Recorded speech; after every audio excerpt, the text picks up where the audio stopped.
আমি আপনাদের মাঝে একটা সূরা তেলাওয়াত করেছি।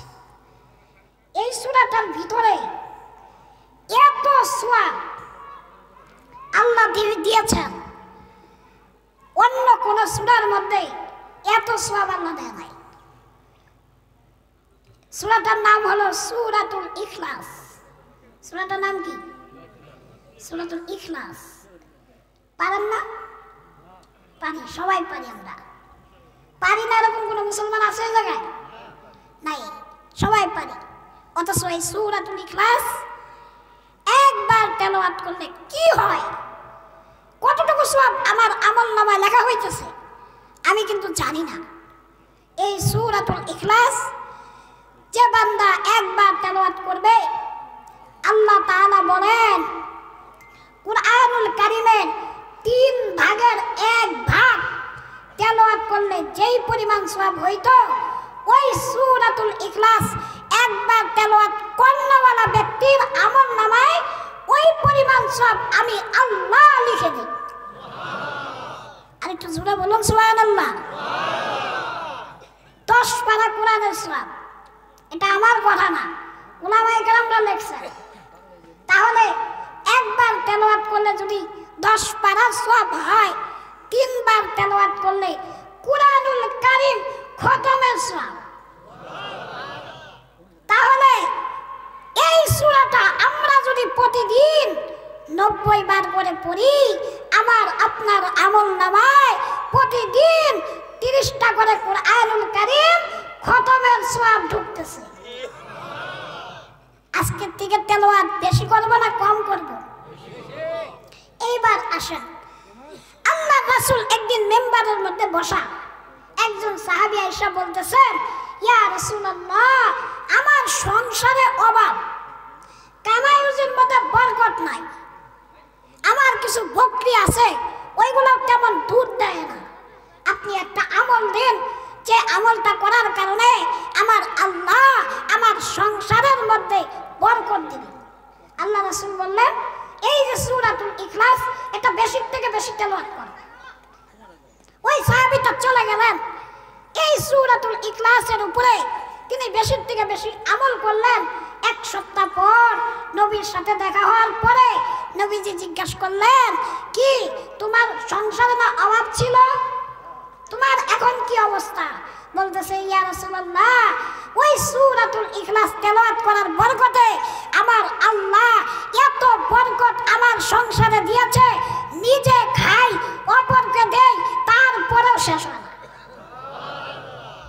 সেই সূরাতুল ইখলাস আমি আর আপনি পারি, অথচ সংসারে অভাব পেরেশানিতে ভুগতেছি। কুরআন আসছে কেন? মানুষের সমস্যার সমাধান করার জন্য, তো ঠিক না? আমরা জানি না, আমল করি না, বিদায় আমাদের সমাধান হয় না। শুধু তাই না, এই সূরাতুল ইখলাস আরেক হাদিসের মধ্যে আসছে, আল্লাহ রাসূলের একজন সাহাবী মারা যায়, মারা যাওয়ার পরে ইন্তেকাল করার পরে জিবরাইল আয়েশা নবীর কাছে বলতেছে, ইয়া রাসূলুল্লাহ, আপনার একজন সাহাবী ইন্তেকাল করেছে, আপনাকে জানাজার শরীক হইতে হবে। আল্লাহ রাসূল জানাজার শরীক হইলেন, হওয়ার পরে দেখতেছেন আকাশটা কেমন যেন মেঘাচ্ছন্ন হয়ে গেছে, মনে হইতেছে কিছুক্ষণের ভিতরেই বৃষ্টি হবে। এইবার আল্লাহ রাসূল জিবরাইলকে ডাক দিয়ে বলতেছে, ভাই জিবরাইল, আকাশটা এইরকম অন্ধকার হইতেছে কেন, কারণ কি? বৃষ্টি হবে নাকি? কথা বলেন না, এদিক সেদিক কথা বলেন না। তো জিজ্ঞাসা করার পরে জিবরাইল বলতেছেন, ইয়া রাসূলুল্লাহ, না বৃষ্টি হবে না, আপনার সাহাবীর জানাজারে আল্লাহ তাআলা ৭০,০০০ নূরের ফেরেশতা পাঠিয়ে দিয়েছে আপনার সাহাবীকে সম্মান জানানোর জন্য। এইবার রাসূল আগ্রহ নিয়ে জিজ্ঞাইলেন, কেন, কি এমন আমল ছিল আমার এই সাহাবীর, কি এমন আমল করত আল্লাহ এত সম্মান বাড়াইয়া দিছে? আমরা হইলে আমরা কি জিজ্ঞাইতাম যে অমুক নেতা জানাজারে ঢাকা থেকে এতগুলো লুকাইতেছে, কইতাম যে কি এমন কাজটা করছে, ঠিক না, কি ভালো কাজটা করছে। কিন্তু সাহাবীদের বেলায় আমল করছে, কারণ সাহাবীরা সবসময় আমলে ব্যস্ত থাকতো। এইবার জিজ্ঞাসা করার পরে জিবরাইল বলতেছে, ইয়া রাসূলুল্লাহ, আপনার সাহাবী বেশি থেকে বেশি সূরাতুল ইখলাস তেলাওয়াত করত। কি তেলাওয়াত করত? সূরাতুল ইখলাস। বাংলার জমিনেও এরকম হয়, অনেক বুজুর্গ আলেম মারা যাওয়ার পরে দেখা যায় 2-1 মিনিটের ভিতরে মানুষ থাকে না, অথচ 10 মিনিট পরে হাজার হাজার কোটি কোটি মানুষ একাত্র হয়ে যায় জানাজা পড়ার জন্য, ঠিক কিনা? করতে আসে এতগুলো মানুষ। এগুলো আসলে মানুষ না, আল্লাহ সম্মান জানায়া ফেরেশতা পাঠিয়ে দেয়। বিশ্বাস হয় না? আজকের মাহফিল গিরান দিয়েও ফেরেশতা আছে, ফেরেশতা আছে। আল্লাহ রাসূলের হাদিস, যেই জায়গায় দ্বীনি মাহফিল হয় ওই জায়গাকে ফেরেশতারা গিরান দিয়ে রাখে। কেন? ভিডিও করার জন্য। কি করার জন্য? ভিডিও করার জন্য। বলবেন ফেরেশতারা ভিডিও করে আবার কি করব?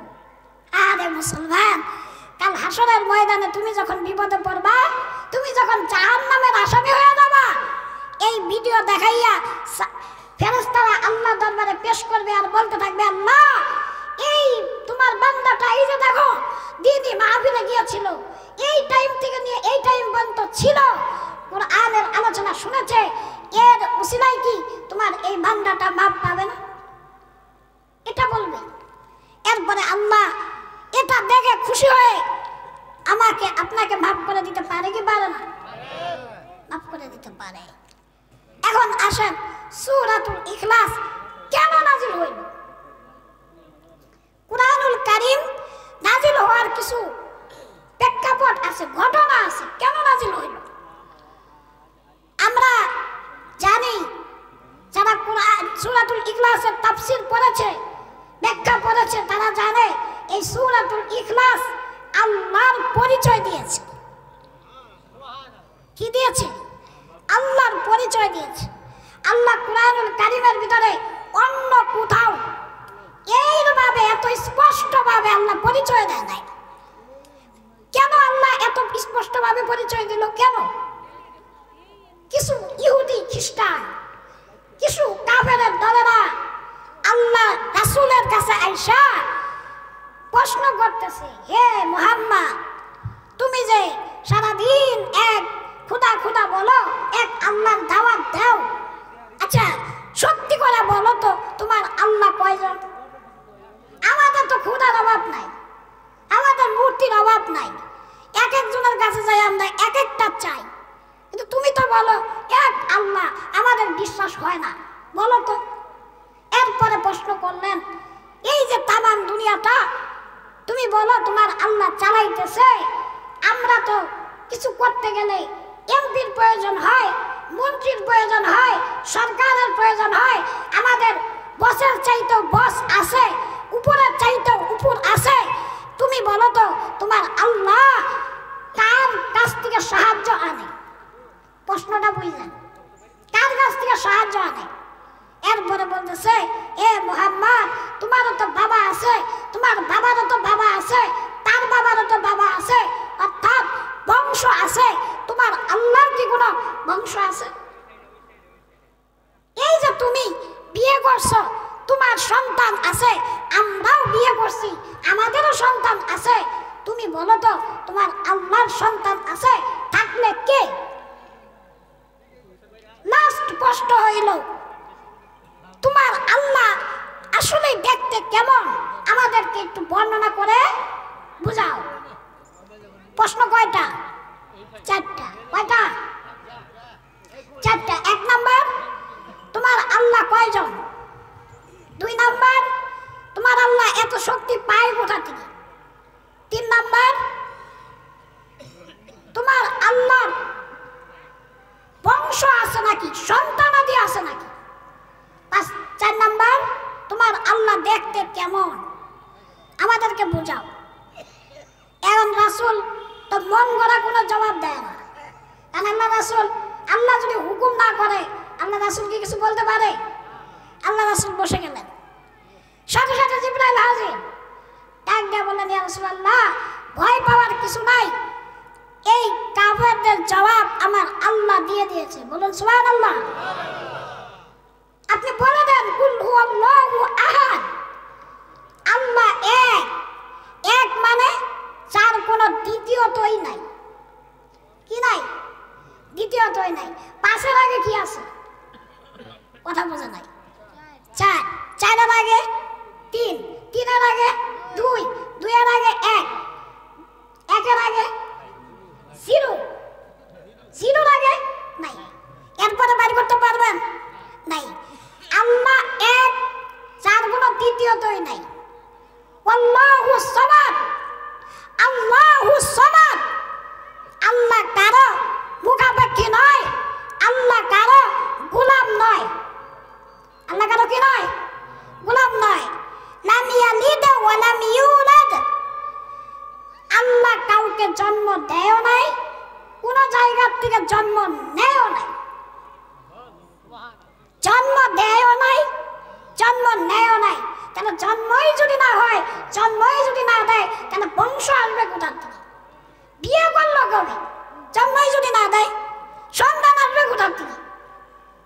ওয়ালাম ইয়াকুল লাহু কুফুয়ান আহাদ।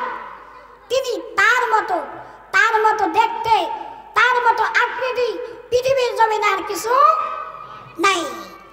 কেউ যদি বলে আল্লাহ এটার মতো, হয়তো এরকম মনে করে, ঈমান থাকবে না, চলে যাবে। এই যে যতগুলো প্রশ্নের জবাব আল্লাহ রাসূল দিলেন এই সূরাতুল ইখলাসের ভিতরে আমার আল্লাহ দিলেন, বলেন তো এই প্রশ্নগুলো আমাদের মনে হয় কি হয় না? আরে যে আল্লাহর ইবাদত করি, আসলে আল্লাহ কি একজন? এরকম কিন্তু চিন্তা হয়, অনেকেরই হয়। আজকে আমরা জানলাম এরকম চিন্তা করলে আমার আপনার ঈমান থাকবে না। এক কথায় আল্লাহ এত মহান, এত মহান। আল্লাহ বলেন আমি যত মহান, আমার দয়াটাও তত মহান। আমি আল্লাহ যত মহান, আমার মায়াটাও তত মহান। তবে আমি আল্লাহ যত মহান, আমার ধরাটাও কিন্তু অত বড় কঠিন। আমি আল্লাহ যদি ধরি, অত বড় কঠিন। এমন ভাবে ধরবে সেই দিন ছুটার মতো কোনো সুযোগ নাই। এই